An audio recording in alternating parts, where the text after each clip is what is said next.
Here's I'll show you how to convert image into PDF on your iPhone. I'll show you two different ways to do it.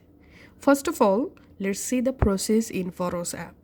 Go ahead and open your Photos app and open the photo you want to convert into a PDF. Now tap on the share.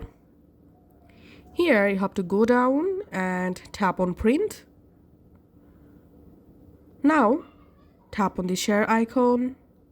And after tapping on the share icon, as you can see, the photo already converted into a PDF document. Now it's time to save this PDF.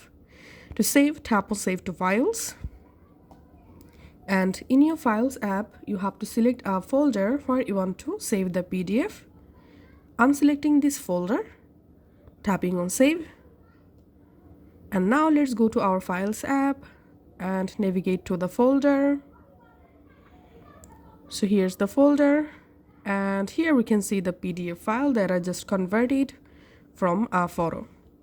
And now I will show you how to convert a photo into PDF from this Files app. So if you have a photos in your Files app, just go to the Photos app and find out the image, for example, this image. Now to convert this image into PDF, long press on this image, tap on Quick Actions, and here you will find Create PDF, just tap on that.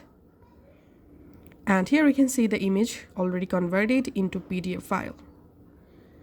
And now here's another way to do it. Open an image, tap on share, here tap on print, tap on share. As you can see, it's converted to PDF document. Now tap on Save to Files, select a folder, tap on Save, and this is how we can do it. Thanks for watching.